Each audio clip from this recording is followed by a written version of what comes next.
This is Media Sales Mastery, the podcast for media sales professionals.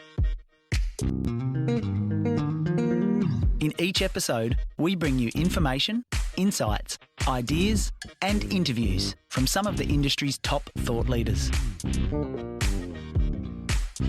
Head to mediasalesmastery.com to help pick the topic and guide the show.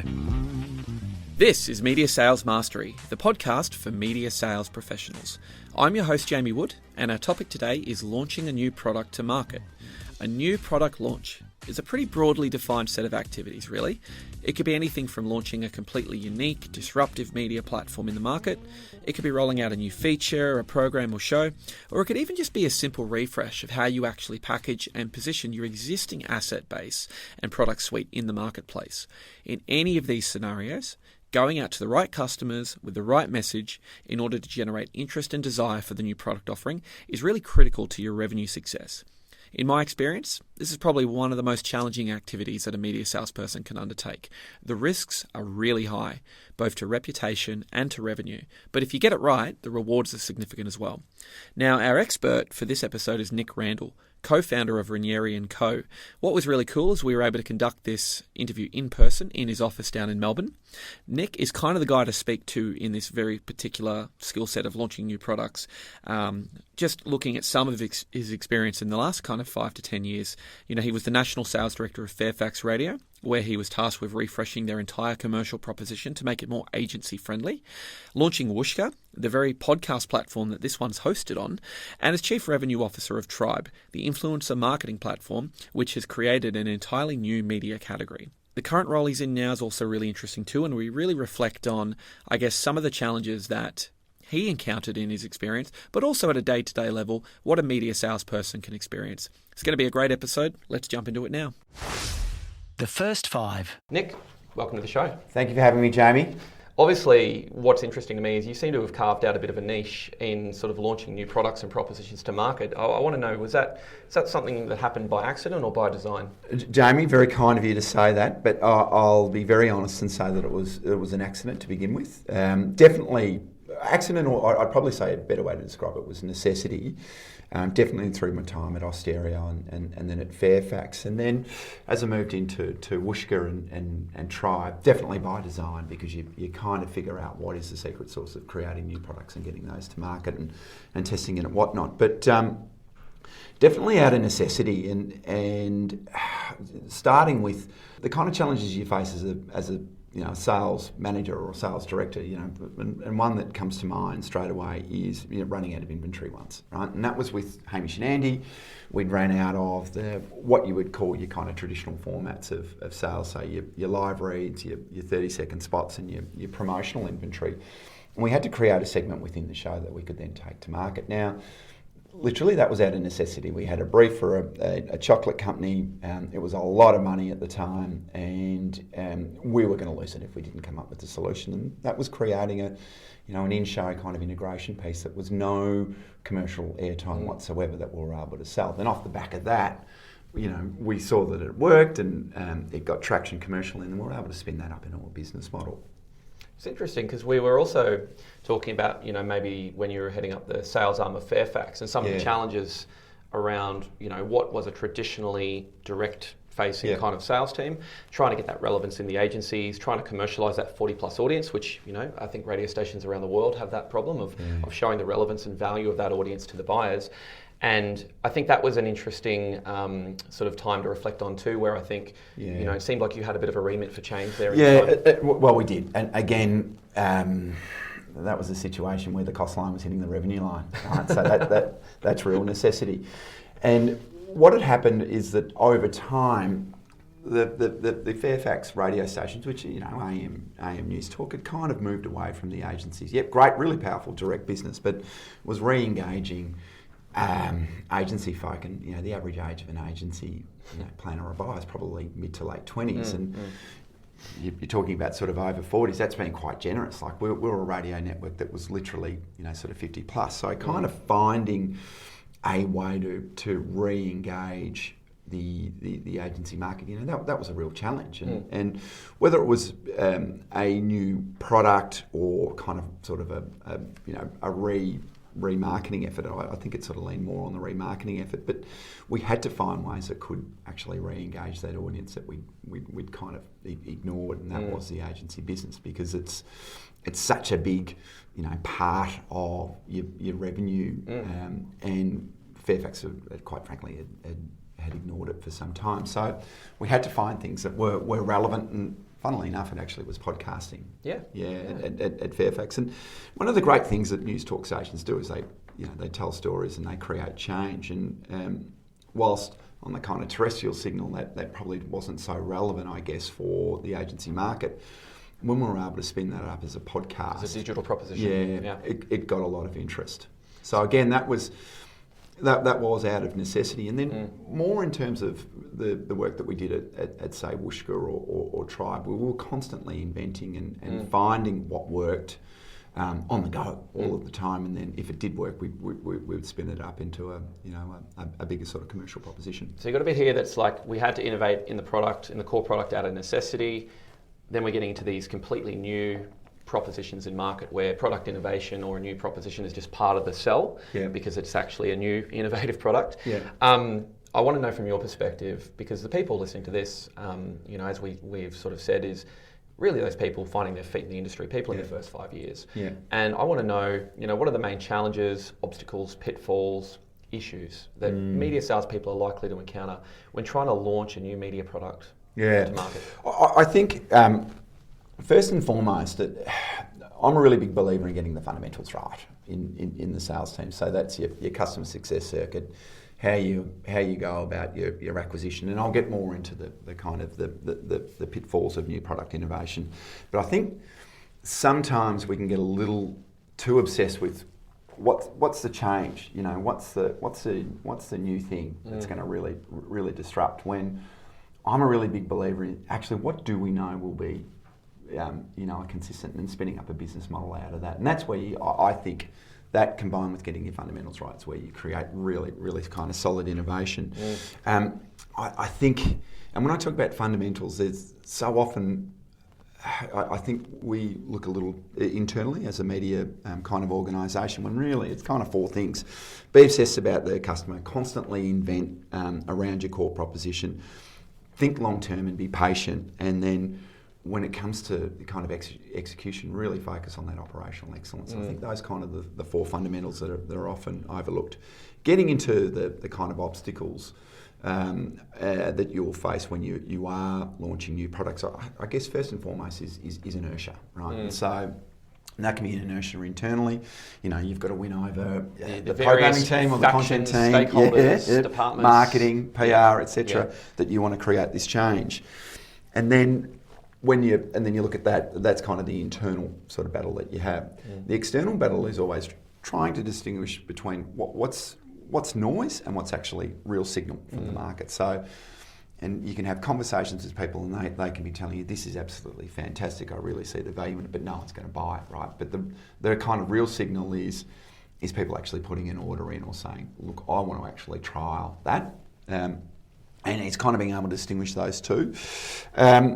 Also, if the new product is completely out of your wheelhouse, you take that proposition to market and people are going to look at you and go, hang on, you're not known for that. And that's not your core business. That's right. And I saw there was some Austereo back in its day, especially when it was owned by Village Roadshow, was unbelievably innovative, and it was always pushing.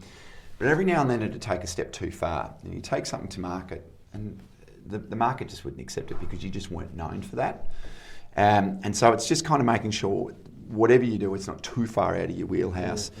And then, most importantly, if it is a new product, be prepared for a loss of focus. And how are you actually going to, combat that in your? You're talking about just sacrifice of time, focusing on the core objectives, and having to kind of allocate time to something that's a fringe asset. Oh, that's right. And you see, you'll be out talking to a brand, and say it's a brand that's largely direct response, and they always have this battle between, hey, we need to tell the story about the brand and build that kind of real sort of credibility and value, but we also need, to deliver this many leads or sales or whatever it is, that's their core kind of metric per day. And you're always, bouncing between the two. And so you'll get this brief, right, we want to create a really big brand story, and you'll be 2 weeks into that and they'll go, well, hang on, sales have dropped. Yeah, sales. So can we just get back to running 30-second spots or what have you? And when you've got a sales team, you've got to be really, really careful as a sales director that the new and shiny thing might not be returning anything for years and years to come, but if your whole sales team is obsessed with it, you're going to be leaving a lot of money on the table for your competitors in your core product to kind of take. It's funny you say that because one of the real things you need to remember as a sales director is it's about putting time, people, and money into areas that drive the greatest commercial return. That's right. I heard an analogy the other day where the sales team are going to want to, particularly if they're a really progressive sales team that are early adopters, they're going to want to have the new toy, the new thing, the new story. And somebody likened it to, if you ask your kids what they want to eat for dinner, they're going to say ice cream every night. And sort of your job sometimes will be to save them from themselves and go, we can obviously work on that, but we still need to keep our eye on the ball of the core business, which is a healthy tension in the new product launch. It is a healthy tension, and it's hard for sales directors. I think that the sales director role, and sorry to say this, Jamie, I think it's the most difficult role. And a national sales director or a chief commercial officer, the complexity just broadens, because ultimately, at the end of the day, you are charged with setting the purpose and direction for the company, right? So what is important? What are people going to focus on?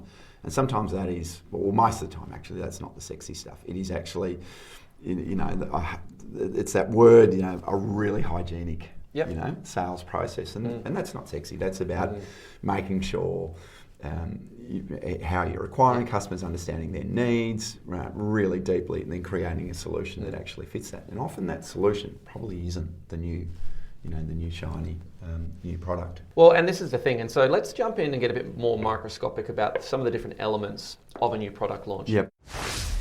Media Sales Mastery. So let's talk product and positioning. We're talking, you've probably had experience. You're coming into an immature market. They don't really know what your proposition is.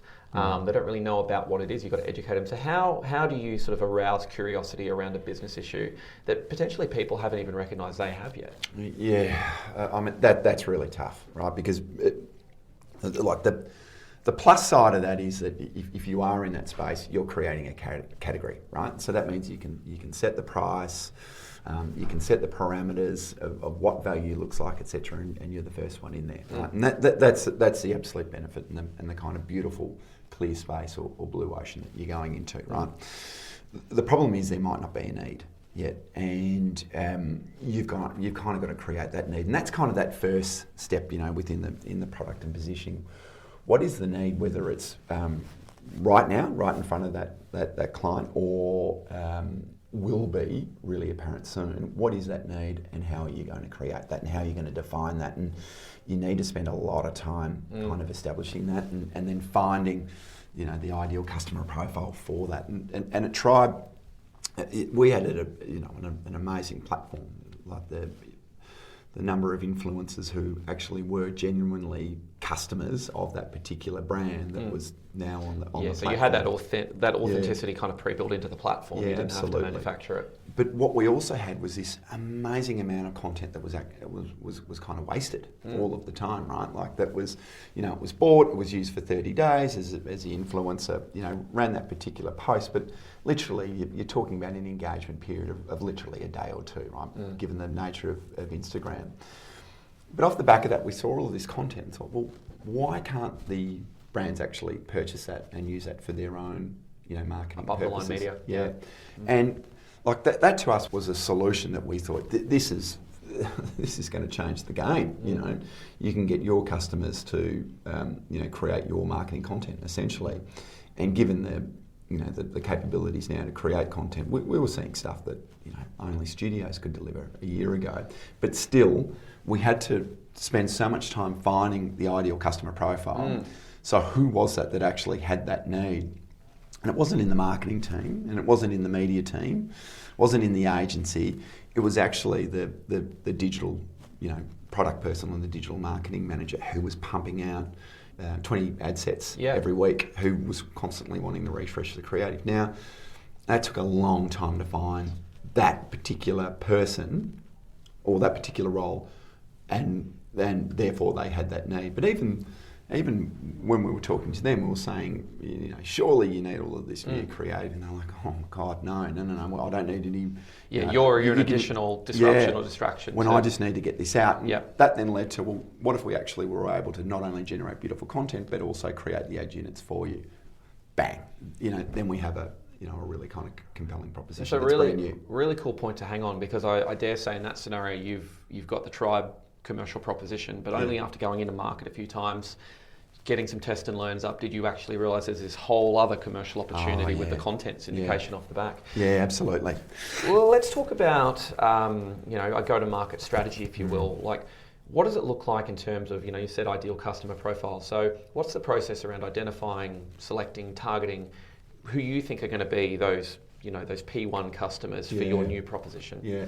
Well, you start with a kind of hypothesis. So you think it's, in that instance I spoke about, we thought it was the marketing team, right? And so you kind of test and by testing you're going in and you're selling. I'm a really big believer of not spending too much time in the lab, spending all the time in the marketplace, because that's where you'll actually get the real kind of feedback, and then you can iterate sort of straight away and kind of have that day one mentality, right? Like that you're building something new. And that's too invested too. I would imagine if you spent 6 months in R&D, you go to market in 3 weeks in, you find you completely missed the mark. That's absolutely. a big burn of time. And you can see, and that's no more evident in the really big companies right at the moment that they set up these offshoots that are really like a startup, right? And I'll give you a couple of examples that I've worked with. One in New York was working with Pepsi. PepsiCo, a massive company.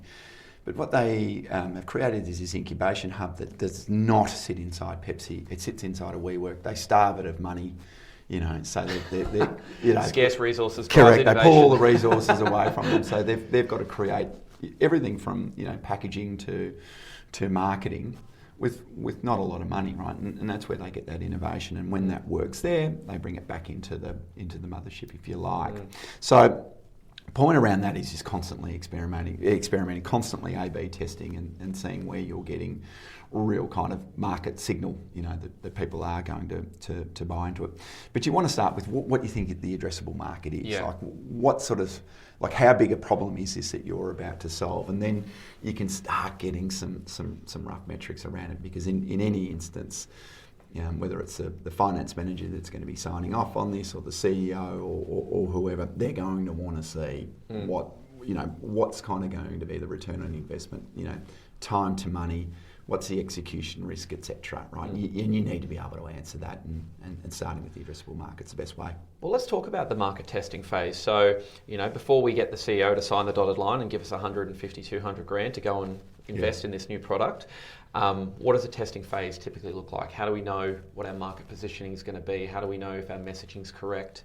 What might be some of the approaches there to kind of get a bit of an understanding of how your product is going to stand up in the market in sort of a test marketing kind of way before you do the mass rollout? Yeah, it's just running lots and lots of tests, right? Yeah. It's like, and Tribe was great at this. We had a really good growth marketing unit, and we would be testing different words in emails, different colours in emails, different buttons and so forth, to where we did, start your campaign now, start your campaign for free, which worked. And literally you are just continuously testing and seeing what's getting the most traction. And as you get traction on something, you then test that, and you split that out and test and test and test again.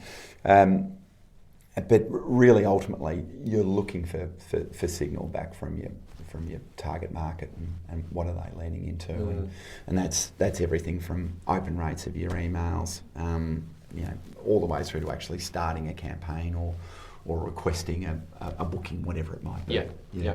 So really, it's sort of just keeping a quarantine to a few of those kind of trusted people are going to be representative of the broader market. Yeah, I don't mind actually.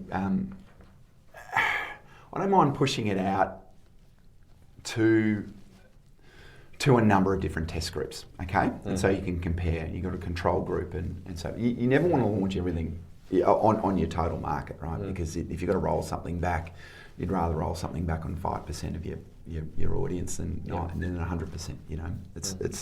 It's a lot easier to do and more, I guess, kind of in the greater scheme of risk averseness. But yeah, you are. You're testing all of the time, and then once you see something is actually working, you bring that into business as usual. But you're always continuously So testing. let's talk maybe about your time more specifically. I think maybe at Fairfax, but maybe you've got some other examples. We've got a traditional publisher here. It's a massive juggernaut. It's got a core business. It's got a core capability. Yeah. Product innovation, future-proofing, building new platforms. That's part of a future-proofing survival strategy, right? Yeah. And we're all in this world. Anyone who's in traditional media understands that there's a need. Yeah. There's two schools of thought here. There's the Bob Pittman, from iHeart, who famously said, if you're going to cannibalize, or if you're going to get cannibalized, better to do it yourself than let somebody else do it. Yeah. And then you've got, I think, a lot of other people going, no, we need to build in incremental revenue streams for the business, and we need to diversify revenue while protecting the core. Yeah. So the question is, you're launching a new product to market. Yeah. How do you mitigate the risk of cannibalising your existing revenue? And is that always something you should avoid? Just to put you on the spot. This is the biggest challenge for traditional, or legacy kind of publishers, right? And so at Fairfax, that was an amazing kind of lesson in disruption. And even though I was working on the radio business where the revenues were fairly consistent, month over month, watching what was going on in the print business was the only way to describe it was fascinating, right? Yeah. For good and bad reasons. Quite foreshadowing, or like? You just didn't know when it was going to stop. Right. Right, and we use a lot of consultants that come in and say, look, this is where we believe that readership and revenue would level it off, and it'd fall through that, in the next month. Seeing that and seeing the speed at which the disruption happened, and when you're in that, it does feel like you're in a cyclone, or you're underwater and you actually can't tell where the surface is, because you're trying to figure it out. Fortunately for Fairfax, it had diversified in other businesses, so it had domain that was really strong. It had events that was really strong. So that was okay. But in a legacy business where you're looking at something that could potentially cannibalise you, that's really bloody scary. Think about it, because what you're trying to predict then is how long before we're in disruption, because if you go too early, you disrupt your whole business and you miss out on, say, 3 years worth of revenue, or do you try and, squeeze, as much as you can out of that particular asset for as long as you can, and then jump over in the new one. I really think the answer to that, having seen, say companies like Unilever or Procter & Gamble who set up these really good, and PepsiCo set up these amazing incubation hubs, I think they've got to separate it. I think if you're a business, I wouldn't be cannibalising from within. I would separate it right out and put it in its completely own business unit. Because Bobby's right, disruption's going to come at some point. It's better, you as a company have some sort of say in what that disruption can look like, and therefore can get prepared. Somewhat create your own future rather than letting someone do it for you. Yeah, that's right. So I kind of lean on that, but it's hard, right? Because if you're trucking along and delivering a really good EBITDA, and then you want to create something that could, sort of cut the guts out of that really quickly, and you've got to try and tell investors. That would be really frightening as a CEO. Absolutely. The opportunity cost too. My probably the area, and I wouldn't say I'm passionate about it, but the area I always have a really, really clean, I would like to keep the hygiene clean, and I like to have a good eye on is operations and fulfillment, post-sales fulfillment. Yeah. That's the big piece. And when I say that the rewards are great in terms of new product launches, the risks are very high too, because you can burn your reputation, you can burn advertisers, you can get into a situation very quickly where a sales team that's got a brilliant reputation for post-sales fulfillment continually misses the mark with executing on a sole campaign. So my answer to that is I think it's continuous innovation, right? It's small innovation every single day, and it's kind of always challenging the status quo. Is there a better way? Is a great question to always start with, and seeing where you can get the incremental improvements.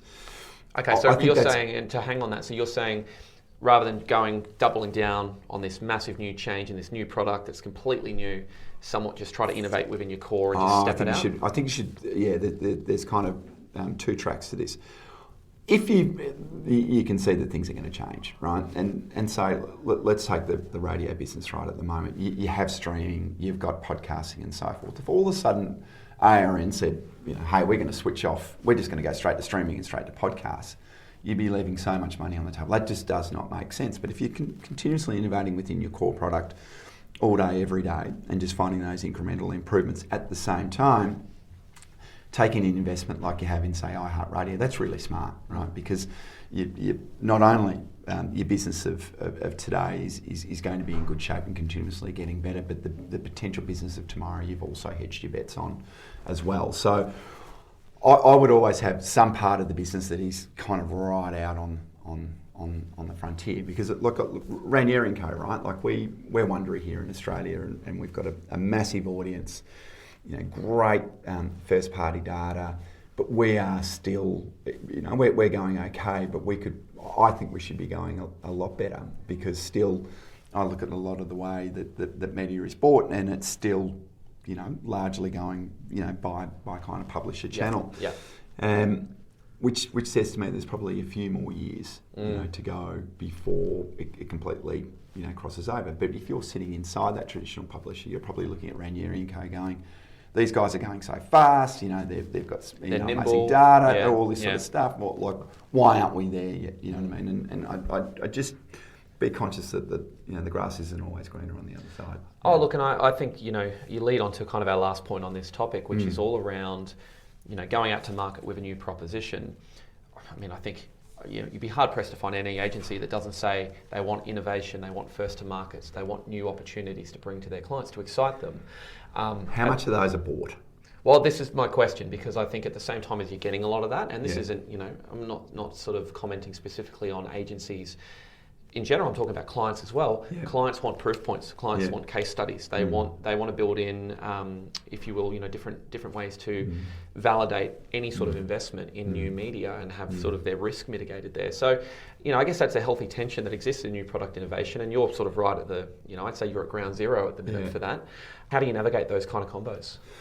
There's about 5 questions there in one. Okay, so other than the Chief Commercial Officer role, the Sales Director role, I think the hardest one is the CMO role, right? Because they're battling so much short-termism.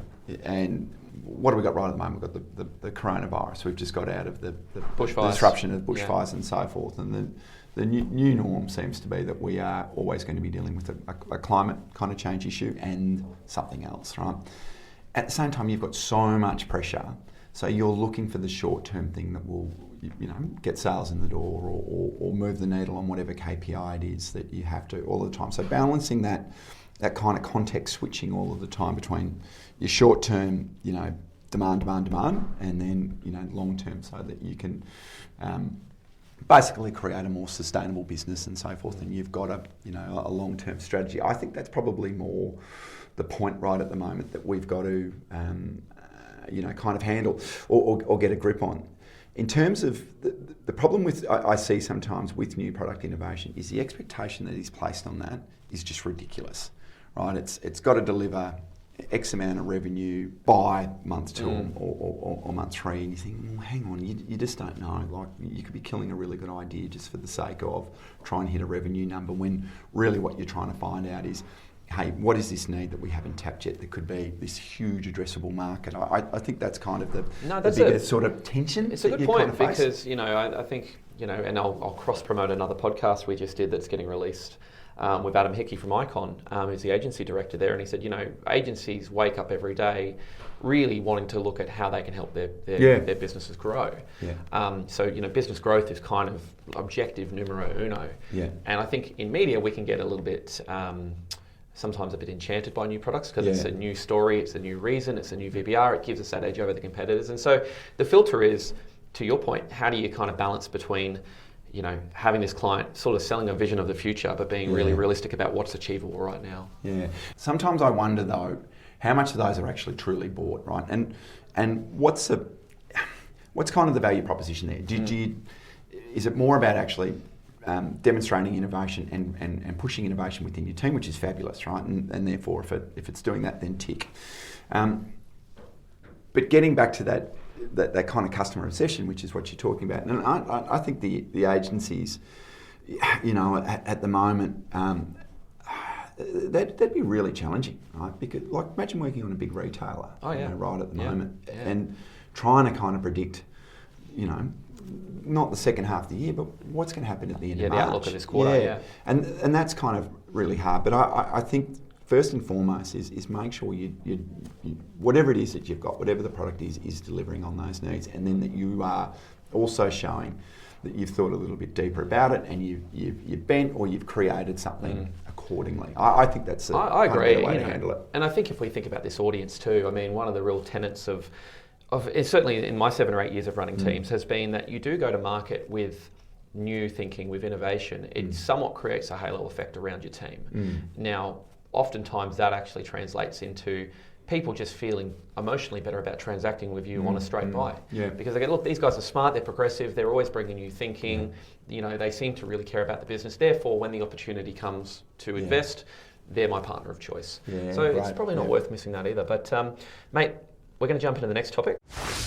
I can't ask my sales manager that. This is probably, to me, the reason why this podcast exists, mate, is we put a survey monkey out and we said, what's the question you can't ask your boss? And I just got inundated. Right. I'm looking at this question now. Well, what I'll do is I'll read it out. Yep. Now, they want to keep their name and the network they work for withheld, which is fine. They're in a group director position. I'll read the question and then let's reflect on it and see if we can give them some help. So the question is, I work in TV sales and lead a small team. In the last few years, we've really started to ramp up the number of new programs, products, and capabilities that we can offer to clients. In a typical quarter, we might be taking out our new programming slate, some new digital assets, and an update on what our tech stack is doing. This is great, but makes the role exciting and rewarding, but I have an issue with managing the expectations of my sales director, especially around the amount of revenue that we can instantly generate off these initiatives. In many cases, we are chasing revenue targets against a new product while simultaneously taking it out and showing it to clients for the first time. Just pausing, reflecting on that, I hear that. These things often have a longer sales cycle because they're not core products, and I can feel a lot of anxiety in my team when we have 4 to 5 different priorities on the revenue objectives at the same time. How do I manage my sales director's expectations so we can take the immediate revenue pressure off the team and have a more strategic long-term view? Good question. Oh, it is, isn't it? And we've all been guilty of this. The Tuesday morning sales meeting where you bring in someone from the integration team who's got a new product or what have you, and you can just see the sales team going, oh my God, something else I've got to take to market. There's so much in this particular question, and it was one in my time as a sales director. I don't know if I ever got this right, and got the balance, because I'm going to answer this question a little bit differently, and therein hopefully can lie some sort of advice or some sort of solution. What I found in my career was when I started as a salesperson, the Tuesday sales meetings were really boring, right? And you'd have the sales director get up and say, here are the numbers, and here's what we need to be doing more of. And funnily enough, that more of was usually more sales calls, right? It was, it was more like, how can we get more out of you? We need a lift and so forth. And then whilst you're an account manager or right at the forefront, I guess, of sales, you go, that's a really shit meeting. And then all of a sudden you become a sales manager and you go, well, that was kind of trained into me to have a sales meeting like that. And, then when you're a sales director, you come into the sales meeting for 10, 15 minutes and tell everybody you need more, right, from them. And that, I guess that kind of trained in, what would you call it? That's more kind of that nurture. It's like a generational thing, isn't it? That's kind of something that you got to snap. And I remember seeing that when I was at Austereo in Sydney, and that was a really big sales team, right? So you had the 4 direct sales teams and a pretty sizable agency team plus integration. And I remember watching them all come out of the Tuesday sales meeting, and everyone was flat, and then you'd see them, the team would go out, they'd get a coffee or something like that, and then they'd infect more people with that flatness. The meeting after the meeting. That's right. And then by midday, maybe you'd get some kind of energy back into that sales team. And one of the things that we did is we kind of snapped that and we said, well, look, as the sales director, what if we were to create a meeting that people would pay money to attend? What would the agenda be and so forth? And we did that, and we made a really massive change around it. And we also didn't have a meeting if we didn't need a meeting, right? And that really kind of changed the game. And for me, I could just see immediate improvements. In this instance, the kind of sales manager really needs to work with the sales director and say, hey, can we take some time out, not to see it from my optics as the sales manager, but from the sales team. This is what they're dealing with on any given day, right? So these are, so in TV, I imagine these are our 6 o'clock to 10 o'clock, our key programs. I might be under delivering here on this particular buy, the tarps weren't there, whatever it might be.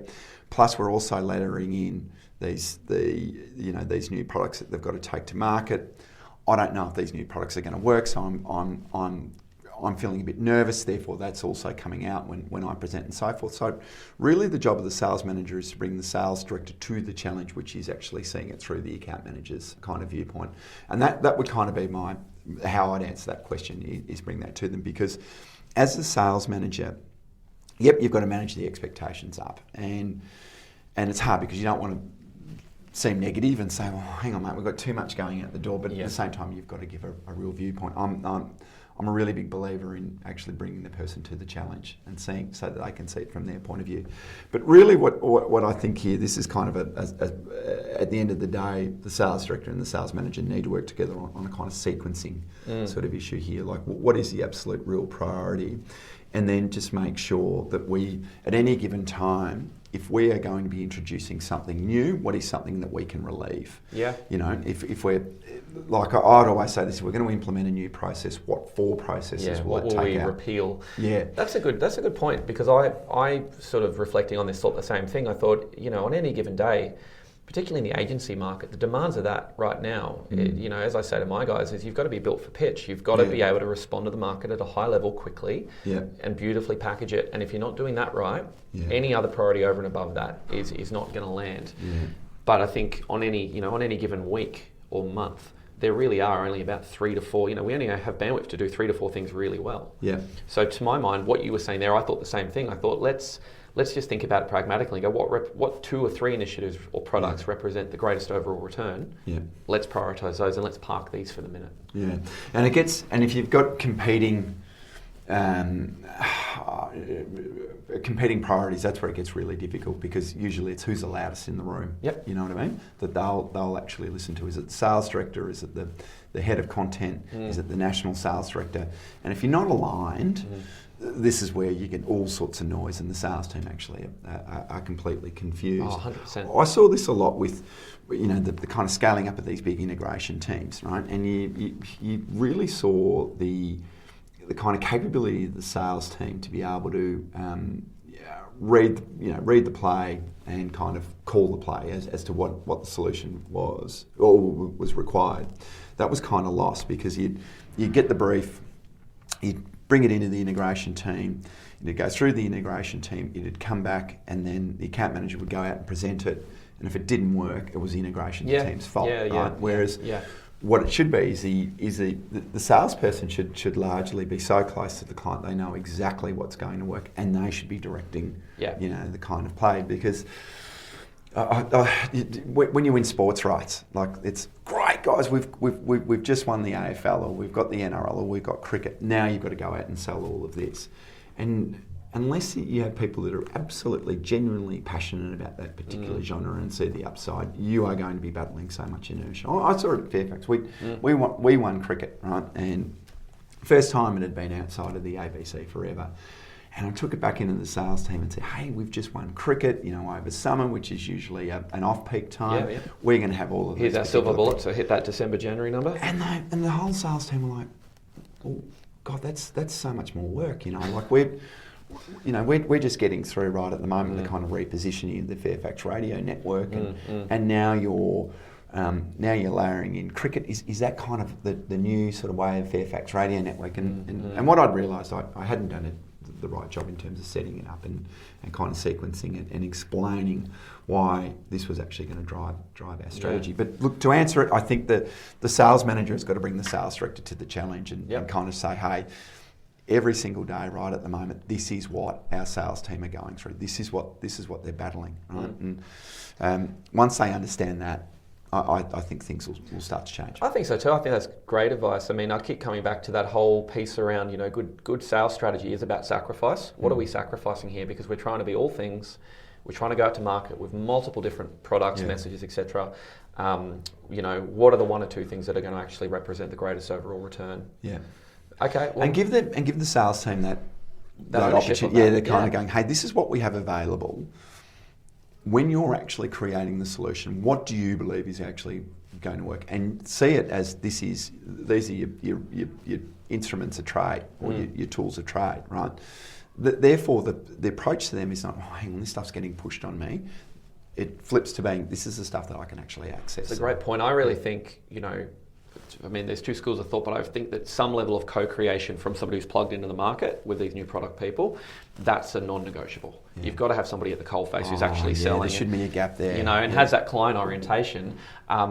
Whereas I think, and look, I'm reading too much into this question, but to me it feels like we're just delivering the sales team with new products, but not really, it just doesn't feel like there's that two-way dialogue maybe occurring there either. Yeah. Especially and this is an enterprise sale, right? You're talking about marketing challenges that change depending on what the industry is and so forth. So it needs a lot of, kind of that manual intervention. It's not like you're creating a new line of car, something like that, a model that just you're going replicate, mass produce, send it out. Lots of marketing around it. This is actually, you need to find the needs of this, or delve into the needs of this particular CMO or head of marketing or what have you, and make sure you're answering that. Mate, I reckon that's a great one. Look, best of luck to this person. If they want to reach out and ask for more clarification, I'll put you in touch. Mate, thank you for your time today. My pleasure. I suppose the one thing I wanted to end on was just to say, if there's any sort of parting thought you want to leave with the audience, anyone who's out there selling media at the coalface, about to embark on a new product launch, what would be maybe that one key takeaway for them? I think it's just be customer obsessed. It's great to have a new product and something that looks absolutely fantastic, but what is the need that it's going to solve? And when you're really, really clear on that, I think the sales will come. The sales will follow. And before we finish, tell us a little bit more about Ranieri & Co. What are you guys doing? What's happening at the minute? Yeah, cool. So at Ranieri & Co, we're a podcasting company. We exclusively represent Wondery here in Australia. So Wondery are the world's largest independent podcast publisher. And, behind the real big sort of true crime hits like Dirty John and Dr. Death and Over My Dead Body. But recently, more moving into a lot of great sort of news content and business content, like Business Wars, and I believe you listen to Business Wars. Big fan. We just released We Crash, which is about WeWork, which is a great series. For the listeners, we are sitting in a WeWork right at the moment. The staff on the front desk haven't put together that Ranieri & Co. that we're wondering yet, so that's great. We can still access the free coffee. A rent increase. Yeah. And more so now in a really amazing sort of personal growth and aspirational content, right? So we basically sell all of the ads into those podcasts. We're also making a lot of custom content too for brands that want to venture into the podcasting space. Fantastic. That's us. Good times, mate. Well, thank you. I'll make sure I put a link to your LinkedIn in the description of this if anyone wants to reach out. But Nick Randall, thank you very much for your time. Thank you for having me, Jamie. You've been listening to Media Sales Mastery, the podcast for media sales professionals. Head to mediasalesmastery.com to help pick the topic, guide the show, and don't forget to subscribe to receive new episodes each week.